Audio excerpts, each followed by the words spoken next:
Elle a tout perdu il y a 6 ans. Sa famille, son insouciance, son pays. Shaola arrive à Nantes le 16 janvier 2018.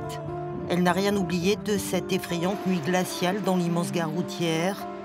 À l'époque, la jeune Angolaise de 17 ans ne parle pas un mot de français. Après la rue, les hébergements d'urgence, l'adolescente est placée en famille d'accueil. Scolairement, elle s'accroche, mais renonce à un de ses rêves, devenir avocate. Avant, en Angola, je faisais des études de droit. Je me disais, j'ai 18 ans, là, tout de droit, ça va pas marcher. Je vais prendre énormément de temps. La langue, je savais rien d'autre, juste bonjour et oui. Du coup, j'ai demandé d'échanger. Je me suis dit, j'ai toujours aimé la mode. C'est moi qui réparait mes vêtements. Et puis j'ai demandé, est-ce qu'ici vous avez des écoles de mode? Ils m'ont dit, oui, bien sûr, il y a des bacs pro en matière de la mode.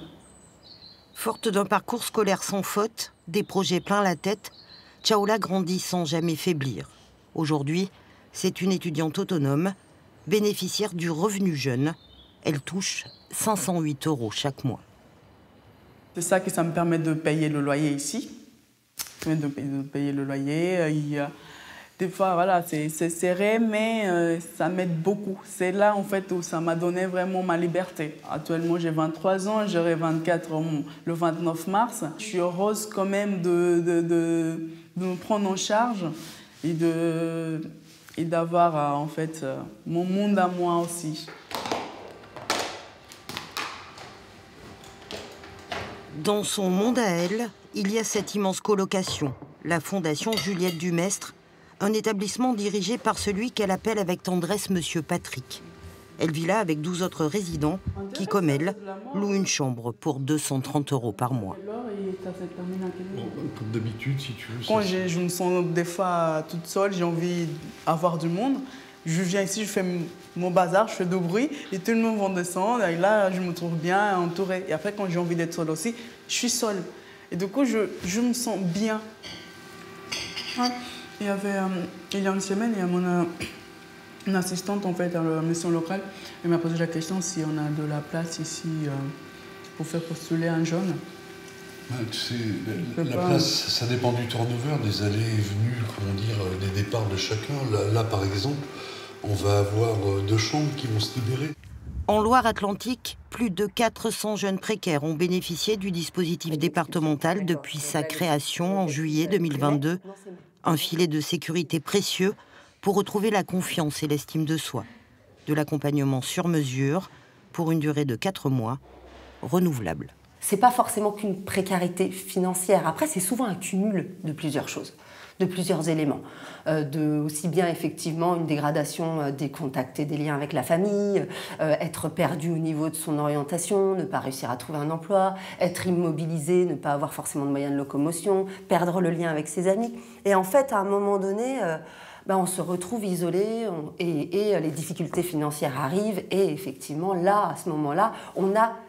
Le revenu jeune, c'est une proposition parce que ce n'est pas qu'une aide financière. C'est vraiment un soutien à tout niveau qui va englober aussi bien le côté professionnel que le côté social. Et professionnellement parlant, Shaola est d'une exigence rare. Elle a débuté une formation complémentaire en pressing. En quelques mois, elle est devenue la meilleure apprentie de France. Marie, elle fait beaucoup de choses pour moi et aussi, elle m'a beaucoup aidé à réviser le concours parce que j'étais en stage ici pendant que je préparais mon concours exactement. Et des fois, je repassais et je disais les choses qu'il fallait mettre et Maria m'aidait à réviser justement parce qu'il fallait parler de textile, les origines. Et je donnais les papiers et moi, je disais et Maria me disait si c'était bon ou pas. Voilà, il n'y a rien. Les poignées avec du crayon, c'est nickel, hein. Impeccable. Elle a un poste qui l'attend, qui est plus qu'attendu, hein, à mon sens, parce que je ne vois aujourd'hui personne d'autre remplacer Shaola. Seule ou en équipe, la jeune femme va droit au but sans trébucher. En Angola, elle était handballeuse professionnelle. Elle en a gardé la rage de vaincre.